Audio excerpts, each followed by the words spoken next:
பத்திரிகை நண்பர்கள் அனைவருக்கும் வணக்கம். என் பெயர் திருநங்கை டாக்டர் டி சோனியா. நான் கைடுன்ற ஒரு திருநங்கை அமைப்போட செயலாளராக இருக்கிறேன்.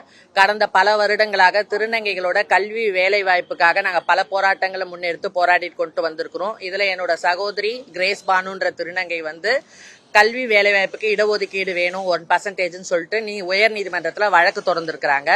அதை விசாரித்த தனி நீதிபதி ஆகஸ்ட் 4ஆம் தேதிக்குள்ள இவங்களோட வழக்குக்கு என்ன முடிவுன்றதை நீங்க தமிழக அரசு தாக்கல் பண்ணணும்னு சொல்லியிருக்கிறாங்க சார்.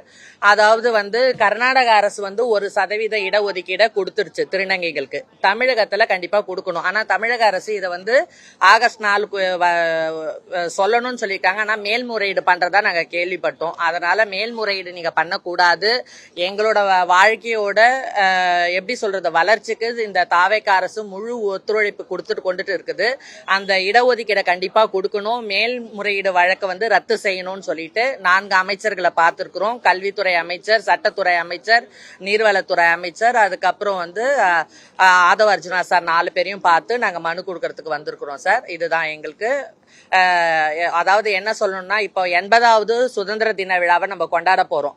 ஆனா இன்றளவும் நாங்க சுதந்திரம் இல்லாம தான் இந்த தமிழகத்திலயும் சரி ஒட்டுமொத்த திருநங்கைகளும் வாழ்ந்துட்டு இருக்கிறோம். ஒரு திருநங்கையோட வாழ்க்கையை மேம்பாட்டு கொண்டு போனோம். அவங்க கடை வசூலுக்கு போறாங்க, பாலியல் தொழிலுக்கு போறாங்கன்னா அப்படி நாங்க 4 பேர் சொல்றதுனால அவங்களோட மாற்றங்கள் கிடைச்சிடாது. கல்வியாலையும் வேலை வாய்ப்பால மட்டும்தான் அவங்களுக்கு மாற்றம் கொடுக்க முடியும்ன்றத அதை பதிவு பண்ணி அவங்களுக்கு ஒரு மனுவா கொடுத்துருக்கிறோம் சார். இதை முதலமைச்சரோட நாலேஜ்க்கு எடுத்துட்டு போறேன்னு சொல்லியிருக்காங்க சார். ஓகே, ரொம்ப நன்றி.